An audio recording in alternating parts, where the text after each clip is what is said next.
Saturday in the bowl, a 2 p.m. kickoff time, I believe.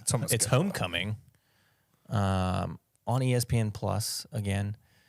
The Bulls of South Florida, 4-4, 2-2 in the conference, coming to town. FPI's got you as an 85% chance to win. TJ, the line is currently at 13.5, I believe.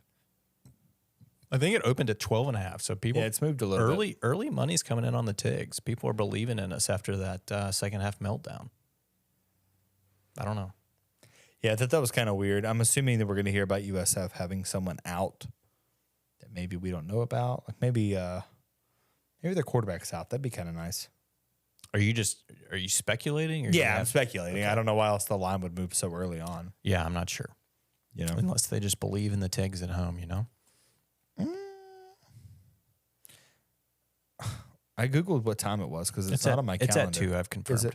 I got 6 p.m. over here because it's pulling up at January. Well, do not show up at team. 6 p.m. because, Tej, that will be probably the end of the game. Yeah, it's pulling up a basketball game in January. You know what? I think USF has much improved. Let's be real. They're about equivalent and the same of the last two teams we've just faced in North Texas and UAB. Yeah.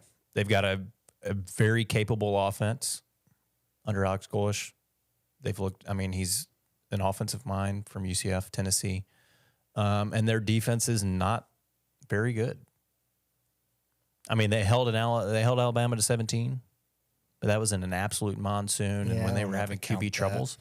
But outside of that, I mean, they're giving up equivalents in yards to both of those teams. They're giving up four.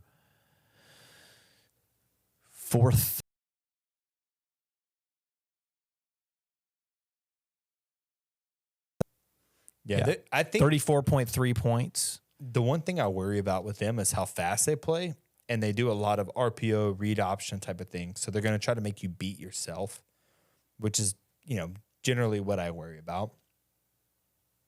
Because a lot of that is, will guys stay home on the read plays? Will they always crash down with the running back type of situation? Because I don't want to get into it where it's quarterback run for 15 yards every play. Yeah. And they basically just try to make you beat yourself. And they play super fast. We just kind of struggled with that in the second half against UNT. So, it's not a good – if you're using the second half of UNT as any type of baseline, it's not going to look great. But I think you're going to be able to move the ball on them at will. Like this is like a Seth with 30 completions, 320 yards type of game. Like he should be able to – And Watson another $150 on the ground. I will say 100, but yeah, he should be another 100-yard rusher. How many 100-yard rushing games does he have? Yeah, 3. That sounds right. I know you got that stat pulled up in front of you right now, right? I've got it right here, right now. I think it's maybe 4, but I think it's 3 at least. So, all right, 169 against UNT, 125 UAB, 113 Boise State, 169 Navy. So he's got 4. Cool. So yeah, I mean, getting back to just 5 games with 100-yard rushers would be fantastic. Sign me up. I'll take it as long as we win. Damn it. It's going to be nice to have a 1,000-yard rusher again, though. Yeah. Have you watched their quarterback play by chance? South Florida? Yeah. Not a whole lot of ball. Brown or whatever, I think is his name. He's pretty good. I mean, he's mobile. Yeah, he's thrown for about 1,900 yards, 12 tutties, 6 interceptions. That I will say the throwing aspect of it, which is like kind of like the main process of being a quarterback. Like it's not the best thrower out there, but he's very mobile, and I think that's going to give us fits on a lot of plays, especially on those long third downs. It's pretty good. He threw for 435 on Rice and a 42-29. And he's very capable. Yeah.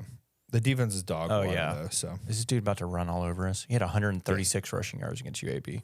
Yeah. I mean, that's what They're I'm also saying. coming off of a bye. Why does the conference do this to us? Always. It's like the third team, I feel like. Chances they have, they show something that they did not have on film on Saturday. 100%. I think it's 1,000. Yeah. Well, something like that. Yeah. For you, it's 50-50. They either do or they don't. Try arguing it, What do we need to watch out for? It's going to be right. The running back and the quarterback Brown. It's definitely Byram running all over us. What were you just watching? That wasn't me. Was it not? I don't think so. Kenny, what are you watching in there? We're having a podcast. No, I think it's Wright and Brown. I think the read option, I think they're literally going to be dangerous with it. I mean, they have the ability to break big plays. You start committing to stopping the run, all of a sudden someone's going 30 yards downfield for a fly. And it's, we've seen our DBs in one-on-one coverage, not looking for the ball. It's almost at this point kind of evergreen. So let me just get a happy medium of defensive play between UAB and UNT. I'd settle for that. Yeah. I mean, look, this is a game you should win by 2 scores. Yeah, I think the 13.5 is fair. I think you should win by 2 touchdowns at least. Yeah. I mean, it's talent-wise, yes, you should win by 2 touchdowns at least. Like, you are the superior team. I don't want to say by far, but like you're definitely the more superior team. Like you should be able to handle them without question. But absolutely, will it happen? Who knows? As long as you win, just keep winning. All right, give me a score predict. Sheesh.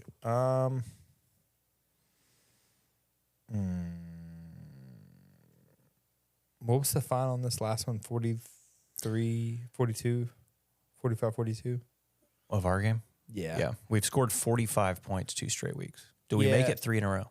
I'm going to say 30, 42, 28. 14 point. Yeah. I was going to say 42. 42, 28. TJ. 48. 28. We make the cover. Okay. I'm getting my losses back this week, Tej. 68.5 the over-under. Does that go over? Does it go over? Yeah, what did you say the over was? 48-28 is my final. Okay. 68.5. Okay. Yeah. Look, what are we talking about? It's USF. You should be able to beat them. I do think they're on the upswing of things. They're already at 4 wins this year. I don't think they've won 2-2 in conference. They're having a better year than they were anticipated to have.